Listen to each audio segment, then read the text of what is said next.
दोस्तों, हम हर हफ्ते बड़ी मेहनत से आपके लिए एक दिल दहला देने वाली एनिमेटेड हॉरर स्टोरी बनाते हैं। तो अगर आप हमारी यानी खूनी मंडे चैनल की कहानियां एंजॉय कर रहे हैं तो हमारे चैनल को सब्सक्राइब कीजिए और हमारी लेटेस्ट वीडियोस की नोटिफिकेशन के लिए बेल आइकन दबाना मत भूलना।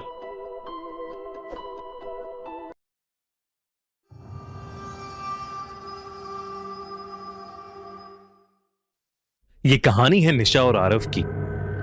आरव निशा को 5 साल से डेट कर रहा था।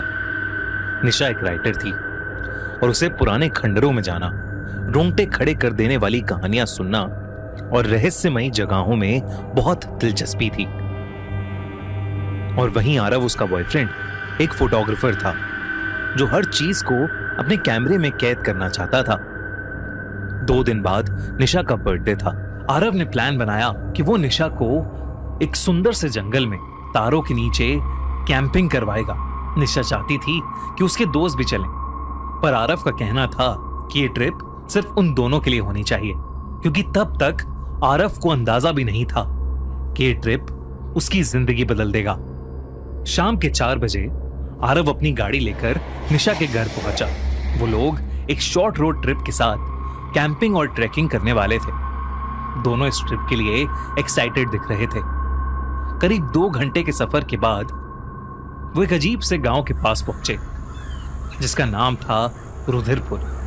जैसे ही गाड़ी उस गांव के अंदर घुसी, निशा का मन बेचैन सा हो गया। शाम के सिर्फ 6 बज रहे थे, पर ऐसा लग रहा था कि मानो गांव में कोई रहता ही नहीं है। शाम भी कुछ ही पलों में ढल गई और उस पूरे गांव में अंधेरा छा गया। सबसे अजीब बात यह थी कि उस गांव के हर घर के बाहर मशालें जल रही थीं और हर घर का दरवाजा खून सा लाल था। दरवाजों पर काले रंग से कुछ अजीब से मंत्र लिखे हुए थे। निशा का दिल बैठने लगा और अचानक आरव ने जोर से ब्रेक मारा। क्या हुआ आरव, गाड़ी क्यों रोकी? निशा ने घबरा कर पूछा। आरव ने बिना कुछ कहे अपना कैमरा उठाया और गाड़ी से बाहर निकल गया। वो बाहर के घरों की तस्वीरें ले ही रहा था कि उसके कैमरे के सामने एक बौखलाई हुई हालत में बूढ़ी औरत आई जो लाल जोड़े में थी। उसने आरव से कहा, बंगले से बारात निकलने वाली है, जल्दी से छुप जाओ। आरव उसे देखकर डर गया। वो कुछ पूछ पाता इससे पहले ही वो बूढ़ी औरत मानो हवा में कहीं गायब हो गई। आरव जब पीछे मुड़ा तो उसने देखा कि निशा गाड़ी में है ही नहीं, और तब उसे जो दिखा वो देखकर उसकी रूह कांप गई। सामने निशा एक आदमी का हाथ थामे धीरे धीरे अंधेरे की तरफ बढ़ रही थी। वो आदमी किसी दूल्हे की तरह तैयार था। उसका चेहरा सेहरे से ढका हुआ था और हाथ से खून टपक रहा था, और उसके आसपास दुल्हन के जोड़े में कई सारी औरतें कुछ मंत्र पढ़ रही थीं। आरव निशा को रोकने के लिए चिल्लाया कि तभी अचानक उसके कंधे पर किसी ने हाथ रखा। जब वो पीछे मुड़ा तो निशा खड़ी थी। वो बिल्कुल नॉर्मल दिख रही थी। उसने हांफते हुए आरव की हालत देखकर उससे पूछा कि उसे क्या हुआ है। आरव का शरीर पसीने से तरबतर था। उसके मुंह से आवाज ही नहीं निकल रही थी।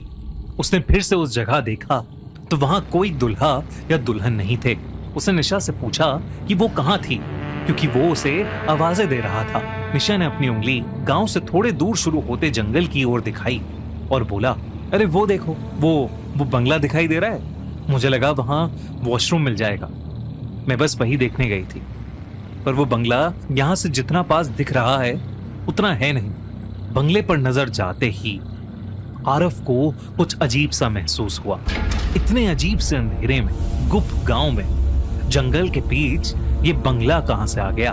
आरव ने निशा को गाड़ी में बैठने को कहा और वो दोनों वहां से चल पड़े।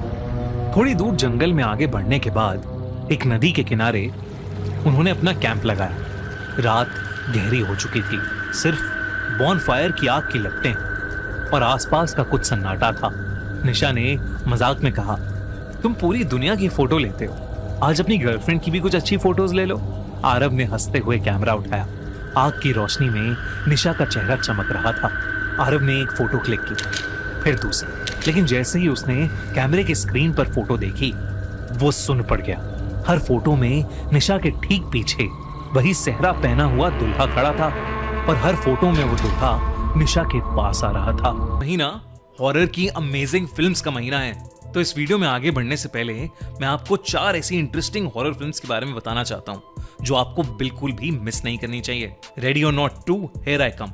ये ग्रेस की कहानी है जो शादी के बाद एक ऐसे गेम में फंस जाती है जो वो कभी खेलना नहीं चाहती थी, क्योंकि दांव पर उसकी और उसकी बहन की जान है। भूत बंगला एक पुरानी हवेली की कहानी जिसमें रहने कई सालों बाद कुछ लोग आते हैं, लेकिन उनके आते ही उनके साथ कुछ ऐसा शुरू हो जाता है जो उन सबकी सोच और समझ से परे है। ली क्रॉनिन्स द ममी, एक बच्ची केटी जो 8 साल पहले गायब हुई थी, अचानक से वापस आ जाती है, पर इस बार वो इंसान नहीं बल्कि कुछ बहुत भयानक बन के लौटती है। और हुकम, एक हॉरर राइटर अपने पेरेंट्स की एशेज लेकर आयरलैंड के एक होटल जाता है, पर वो इस बात से अनजान है कि वहां कुछ बहुत डरावना छुपा बैठा है। ये सारी फिल्म्स आप सभी हॉरर लवर्स को बहुत पसंद आएंगी, और इसी हॉरर के पैशन को सेलिब्रेट करने के लिए पीवीआर आइनॉक्स लेकर आया है सीजन ऑफ स्क्रीम्स। ये चारों फिल्म्स इसी सेलिब्रेशन का डरावना लाइनअप है। साथ में आपके लिए एक अमेजिंग ऑफर है। कुछ लकी विनर्स को जो इस लाइनअप की पहली 3 फिल्म्स देखेंगे उन्हें मिलेगा एक कॉम्प्लीमेंट्री ड्रिंक और पॉपकॉर्न कॉम्बो, जिसका मजा वो हुक्म देखते हुए उठा सकते हैं। अगर आप बड़े पर्दे पर हॉरर का थ्रिल फील करना चाहते हो तो अभी जाओ और सीजन ऑफ स्क्रीम्स की फिल्म्स का मजा उठाओ। चारों की चारों हॉरर मूवीज देख डालो। जल्दी से जाओ पीवीआर आइनॉक्स की ऐप या वेबसाइट पर अपने टिकट्स बुक कराओ। आरव का सुन्न पड़ा चेहरा देख निशा ने उससे कैमरा छीन लिया। निशा ने फोटोज देखी और एकदम से खुश हो गई। फोटोज काफी सुंदर आई थीं। अब उसमें कोई दुल्हा नहीं दिख रहा था। आरव बेचैन हो चुका था, पर निशा को खुश देखकर उसने कुछ नहीं कहा। आरव की आंखें उसे जो दिखा रही थीं, उस पर उसका दिमाग यकीन ही नहीं करना चाहता था। रात को टेंट में आरव को नींद नहीं आई। उसने फिर से कैमरा चेक किया। अब जैसे ही उसने गांव की वो तस्वीरें देखी, उसके होश उड़ गए। हर लाल दरवाजे के बाहर वो दुल्हा खड़ा था। आरव ने डर के मारे अपना कैमरा दूर फेंक दिया। तभी उसे अजीब से मंत्र सुनाई देने लगे, वही मंत्र जो वो औरतें पढ़ रही थीं। इस बार वो मंत्र टेंट के बिल्कुल बाहर से आ रहे थे। आरव डरते हुए टेंट से बाहर निकला, पर दूर दूर तक वहां कोई नहीं था। वहां फिर से उसे वही बड़ा सा बंगला दिखाई दिया जिसकी तरफ गांव में निशा ने इशारा किया था, पर वो खंडर सा दिखने वाला बंगला अब रोशनी से जगमगा रहा था, जैसे वहां कोई बहुत बड़ा जश्न चल रहा। कुछ देर बाद आरव को भी नींद आ गई। अगले दिन सुबह आरव ये सब बातें भूल चुका था। वो निशा के साथ ट्रैक पर चला गया, कई तस्वीरें खींची और साथ में बहुत अच्छा टाइम स्पेंड किया। शाम ढल चुकी थी और अंधेरा फिर से हो चुका था। ट्रैक से वापस आते हुए उन दोनों को वो गांव का बंगला चमकते हुए नजर आ रहा था। उन्होंने सोचा कि आज वो दोनों उस बंगले के पास जाकर देखेंगे। जब वो उस बंगले के पास पहुंचे तो वो बंगला किसी राजमहल जैसा सजा था। बंगले का दरवाजा खुला था, इसलिए वो उस बंगले के अंदर चले गए, लेकिन अंदर कदम रखते ही उनकी आंखें फटी की फटी रह गईं। वहां 56 भोग चांदी की थाली में परोसे थे, पर खाने वाला एक भी इंसान नहीं था। पूरा बंगला खाली था, सिर्फ हवा में मरे हुए फूलों की गंध थी। निशा को बहुत डर लग रहा था। उसने आरव को वहां से जल्दी निकलने को कहा। तभी उस बंगले का भारी दरवाजा जिससे वो अंदर आए थे वो अपने आप बंद हो गया।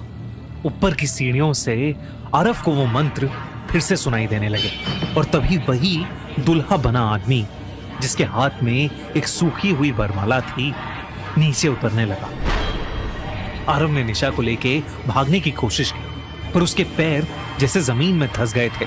आरव ने देखा कि निशा की आंखें सफेद हो चुकी हैं। वो किसी कठपुतली की तरह उस दूल्हे की तरफ बढ़ रही है। आरव की आंखों के सामने उस दूल्हे ने निशा को वरमाला पहनाई। आरव ये सब रोकना चाहता था, और जैसे ही वो उस दूल्हे के पास गया उसे उस दूल्हे का भयानक अधमरा चेहरा दिखा। उस दूल्हे ने आरव का गला पकड़ा और उसे एक बहुत जोर का धक्का दिया, जिससे वो पीछे जाकर गिर गया। और फिर उस दूल्हे ने निशा के साथ फेरे पूरे किए। आरव समझ चुका था कि वो दूल्हा कोई इंसान नहीं बल्कि शायद एक आत्मा है। जैसे ही फेरे पूरे हुए।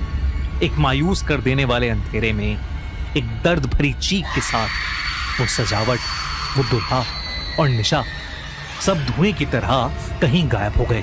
आरव को अपनी आंखों पर यकीन ही नहीं हो रहा था। वो उस खंडर के बीच अकेला खड़ा था। उस बंगले के दरवाजे अब खुल चुके थे। आरव बाहर भागा और निशा को हर जगह ढूंढने लगा। वो उस गांव के अंदर गया। उसने हर दरवाजे को पीटा, पर कोई बाहर नहीं आया। कुछ देर बाद उसे एक पेड़ के नीचे एक लाल साड़ी पहने बूढ़ी औरत दिखी। वो वही औरत थी जो एक दिन पहले उसके कैमरे के सामने आई थी। आरव उसे देखते ही उसके पैरों में गिर पड़ा। उसकी बात सुनकर उस बूढ़ी औरत ने बताया कि उस बंगले के अंदर एक वैशी शैतान था जिसे आरव ने फिर से जगा दिया है। उसने बताया कि सालों पहले उस बंगले में एक बहुत ही घिनौना जमींदार था जो हर अमावस को एक नई लड़की के साथ जबरदस्ती शादी करके उसको पहली रात ही मार देता था और वो शैतान को उसकी बलि चढ़ाता था ताकि वो काली शक्तियों से अमर बन जाए। गांव वालों ने अपनी बेटियां बचाने के लिए उसे उसके बंगले समेत जला दिया था, पर उसकी आत्मा को उस बंगले से कोई नहीं निकाल पाया। वो हर अमावस पर उस बंगले में अपनी दुल्हन का इंतजार करता है और आज अमावस थी।